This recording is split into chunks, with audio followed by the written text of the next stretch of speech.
Assalamualaikum warahmatullahi wabarakatuh. Pada kesempatan kali ini, kami dari kelompok 5 akan mempresentasikan materi mengenai Al-Kulliyatu Al-Khamsah. Sebelum memasuki materi, izinkan saya memperkenalkan diri. Saya Abdullah Erkan dan rekan-rekan saya dari kelompok 5, yaitu Muhammad Fadri, Khalifah Haikal Bakar, Muhammad Aril, Afifah Dwi Nur Haini, Cynthia Putri Maharani. Nah, selanjutnya itu aku bakal bacain pengertian tentang Al-Kulliyatul Al-Khamsah. Jadi, Al-Kulliyatul Al-Khamsah adalah 5 prinsip universal yang menjadi tujuan utama ditetapkannya hukum Islam yang melindungi kemaslahatan manusia. Kelima prinsip ini termasuk dalam konsep maqasid syariah, yaitu tujuan ditetapkannya hukum Islam agar manusia hidup aman, tertib, dan sejahtera. Selanjutnya itu ada 5 urutan. Yang pertama itu ada hifzu ad-din, yang kedua ada hifzu an-nafs, yang ketiga ada hifzu al-aql, yang keempat ada hifzu an-nasl, yang kelima ada hifzu al-mal. Hifzuddin berarti menjaga dan melindungi agama agar tetap ada dalam diri manusia. Agama menjadi pedoman hidup, sehingga harus dijaga dengan cara menjalankan perintah Allah dan menjauhi larangannya. Cara menjaganya yaitu dengan melaksanakan ibadah wajib seperti salat, puasa, dan melarang kemusyrikan atau murtad. Selanjutnya, kita akan membahas tentang hifzun nafs. Teman-teman tahu nggak sih apa itu hifzun nafs? Hifzun nafs adalah menjaga keselamatan jiwa dan kehidupan manusia. Dalam Islam sendiri, nyawa itu sangat penting, sehingga kita tidak boleh merusak dan menghilangkannya tanpa alasan yang benar. Cara menjaganya itu ada 3, yaitu yang pertama, tidak boleh membunuh, tidak boleh bunuh diri, dan yang terakhir, memenuhi kewajiban pangan dan kesehatan dengan benar. Selanjutnya ada hifzul akal, yang berarti menjaga akal agar tetap sehat dan berfungsi dengan baik. Dan akal adalah anugerah dari Allah yang membedakan manusia dengan makhluk lainnya sehingga harus dijaga dengan baik. Cara menjaganya itu ada 2. Yang pertama dengan kewajiban menuntut ilmu, dan yang terakhir atau yang kedua dengan larangan untuk mengonsumsi narkoba atau miras. Poin ke-6 adalah hifzu an-nasl, yaitu upaya menjaga keturunan. Dalam Islam, menjaga keturunan bukan sekedar memiliki anak, tapi memastikan mereka lahir dari garis keturunan yang jelas, sah, dan terhormat. Tujuannya agar hak-hak anak seperti hak waris dan perwalian terlindungi secara hukumi agama maupun negara. Itulah mengapa Islam dengan tegas mensyariatkan pernikahan dan mengharamkan zina, serta perbuatan asusila lainnya, demi menjaga kesucian martabat manusia.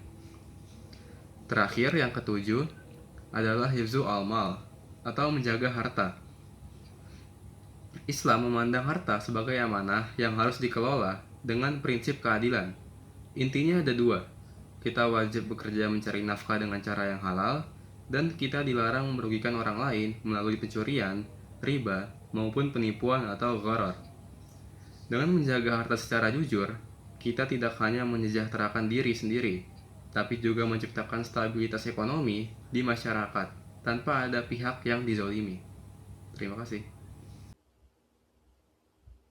Kesimpulan, Al-Kulliyatul Al-Khamsah merupakan 5 prinsip dasar dalam Islam yang bertujuan untuk menjaga dan melindungi kehidupan manusia secara menyeluruh. Kelima prinsip tersebut meliputi menjaga agama, jiwa, akal, keturunan, dan harta.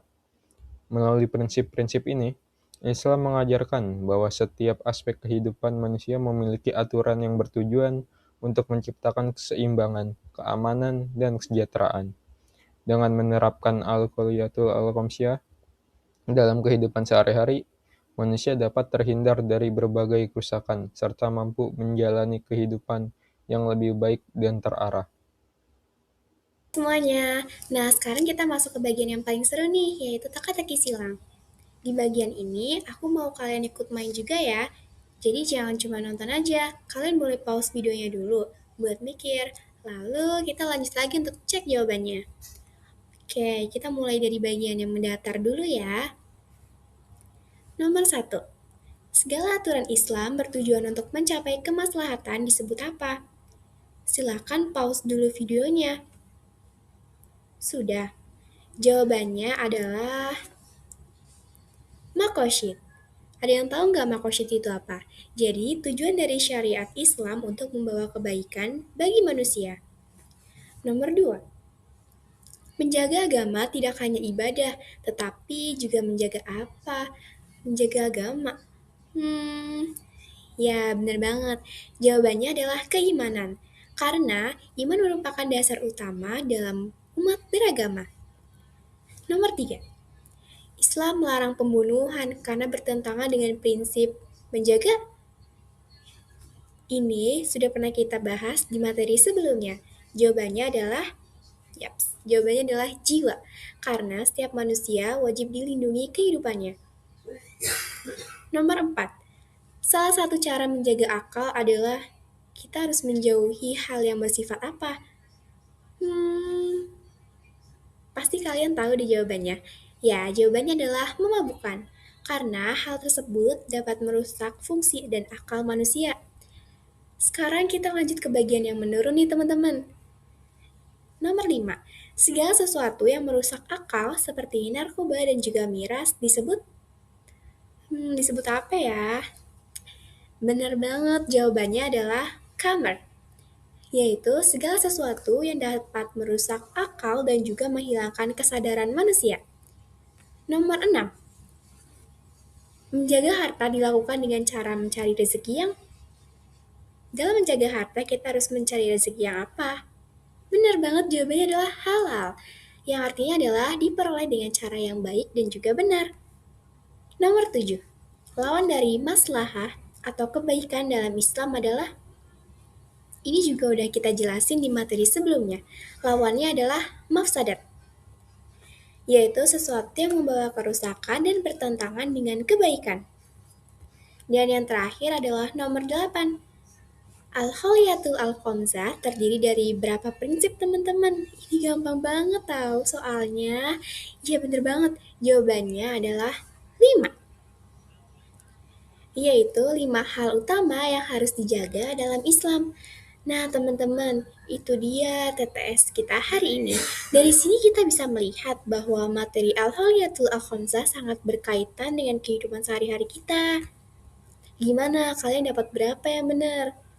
Kalau banyak yang benar, berarti kalian udah paham sama materi ini. Kalau masih ada yang salah, nggak apa-apa teman-teman. Namanya juga kita masih belajar. Semoga TTS kali ini bisa membantu kalian dalam pemahaman materi. Demikian materi yang dapat kami sampaikan. Apabila terdapat kekurangan atau kesalahan, kami mohon maaf. Terima kasih atas perhatiannya.